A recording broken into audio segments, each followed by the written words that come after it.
민주당에서는 회의 자체를 거부하고 있습니다. 그럼 검찰의 진실 은폐에 민주당이 동참을 하고자 하는 게 아닌가 하는 의혹을 가질 수밖에 없습니다. 지난 9월 6일 민주당에서 뉴스버스라는 인터넷 언론에서 나온 소위 정치권 고발 사주 의혹과 관련된 사안으로 긴급 현안 질의를 했습니다. 단지 언론에 의혹이 보도된 겁니다. 현안 질의의 대상이 되지도 않습니다. 그럼에도 불구하고 박범계 장관까지 회의에 출석해서 야당의 유력 후보에 대한 정치 공세를 감행을 했습니다. 그럼에도 그 당시에 저희 국민의힘에서는 회의에 참석을 했고 의혹 제기가 사실과 다르다는 점을 강하게 주장을 했습니다. 이번 대장동 비리 사건에서 검찰이 기소한 사안은 어떻습니까?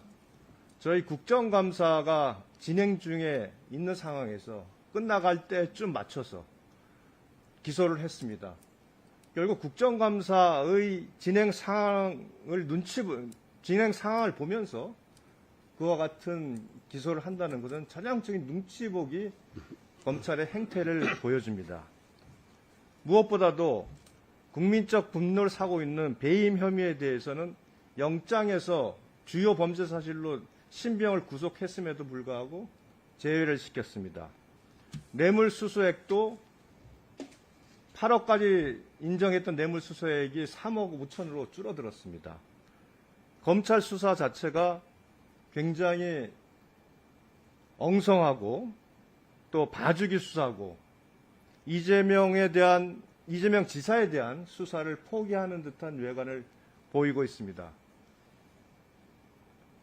국민적 비난이 이렇게 심한 사안에 대해서 검찰이 실체적 진실을 규명하기 위한 노력보다는 실체적 진실을 은폐하려는 듯한 모습으로 일관되는 상황에서 국회가 당연히 검찰의 그와 같은 수사 행태를 비판하고 견제함으로써 국가적 사정 기능이 돌아오도록 해야 되는 것이 저희 의무입니다.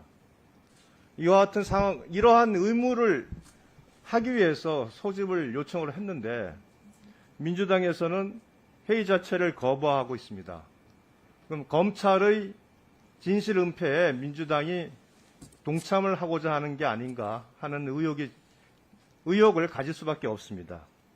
이번 대장동 의혹의 핵심은 천문학적 수입을 소수의 투기 민간 세력에 넘겨줘서 성남시와 성남 시민에게 막대한 손해를 입힌 배임이 핵심입니다.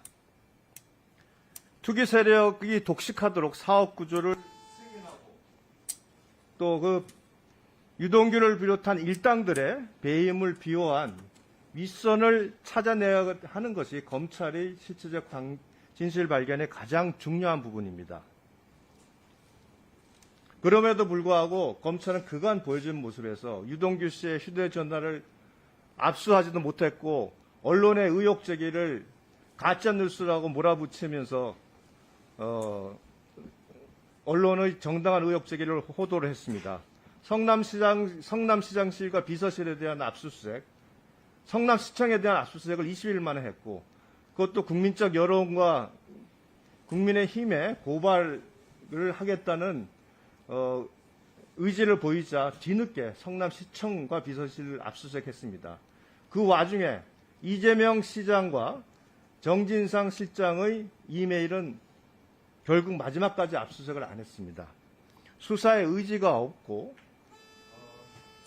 수사 능력조차 보이지 않고 있는 그런 상황입니다. 남욱 김만배에 대한 구속영장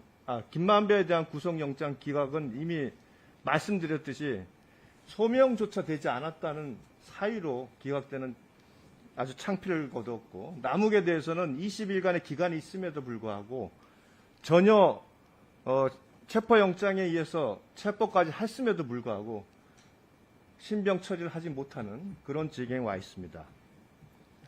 이제는 검찰이 무능한 거냐 아니면은 부패를 이재명 지사를 위한 부패 혐의를 은폐해 주려고 하는 것이냐 두 가지로밖에 생각이 되지 않습니다. 그 중에서 어느 것인지, 그럼 이와 같은 검찰이 제대로 서게 하기 위해서는 저희가 국회가 제대로 검찰이 바로 설 수 있도록 잡아줘야 되지 않겠습니까? 다시 한번 요청을 민주당에서 참여하도록 위원장님께서 노력을 해주시면 감사하겠습니다. 네.